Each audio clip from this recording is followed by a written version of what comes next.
Hello, everyone. Welcome to my webcast. My name is Jade, and my topic of choice is Montessori schools. So before I introduce what it is, I just want to take a moment to explain why I chose Montessori schools. So in my reflection, I stated that I would like to learn about a school or a system that were classified as alternative, but were also very popular and very successful. So when I saw Montessori on the list, I just thought to myself, that is a type of schooling that I see and I hear about all the time, but I have no idea what it is, so I decided to choose it.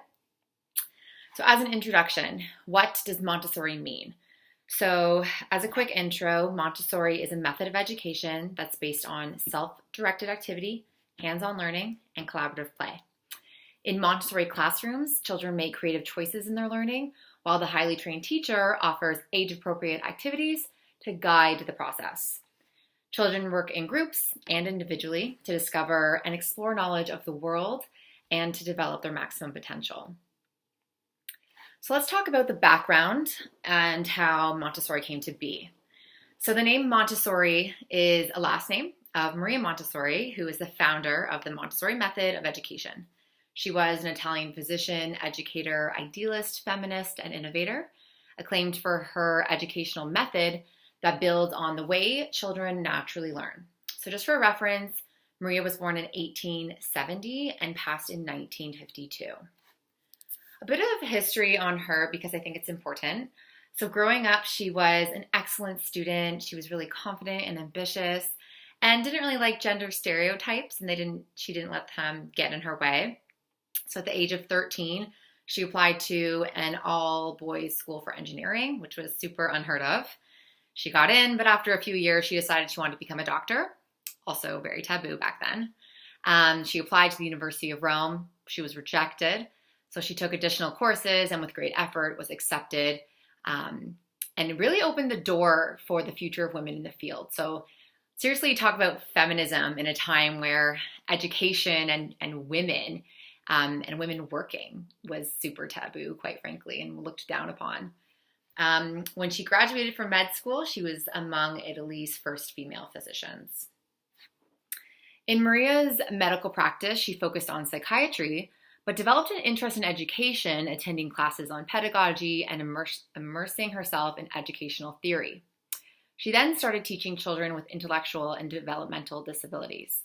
From there, she developed her own methods of teaching and became the co-director of a training institute for special education teachers.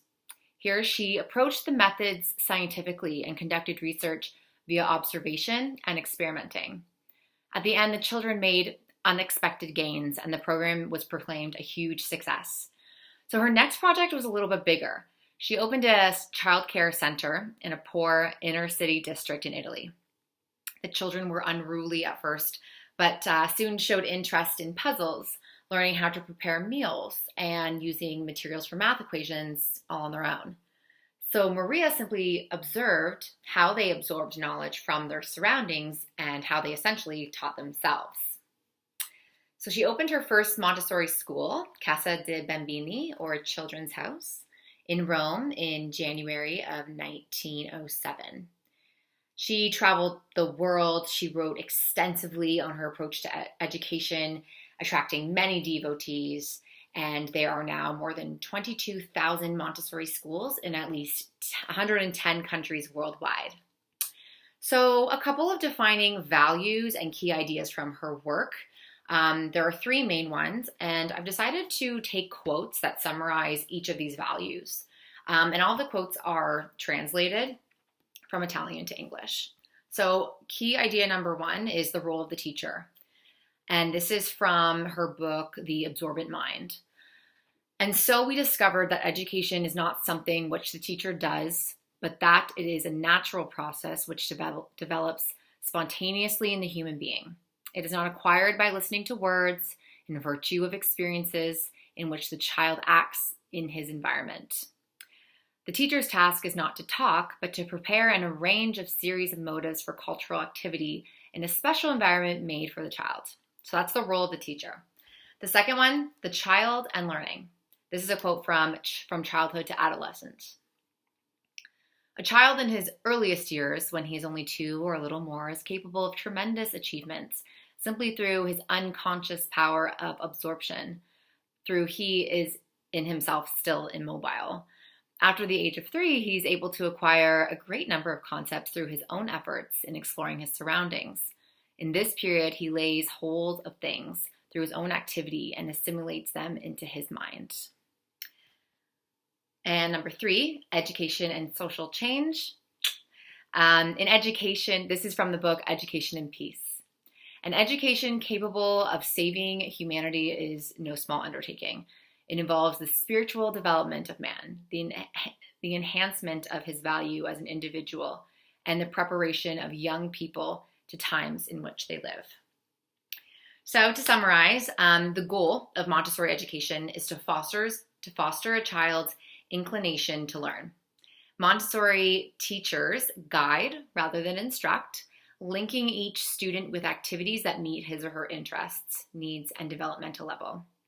The classroom is designed thoughtfully to allow movement and collaboration, as it also promotes concentration and a sense of order.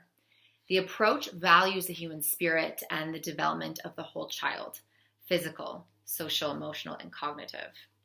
So that last statement really resonates with me because, as I've mentioned during my reflections, this course has so far kind of made me question my teacher identity and my teacher pedagogy, because as much as I agree with alternative learning and where the child leads and learns by doing, and it's from the view of the child and child-centered, I also think that guidance and routine and order are extremely important. Also, something I very much dislike about traditional school or schooling is that its focus is mostly on grades and tests and memorization. But there is no focus on being a good person, being a healthy person, physically, emotionally, socially, and cognitively.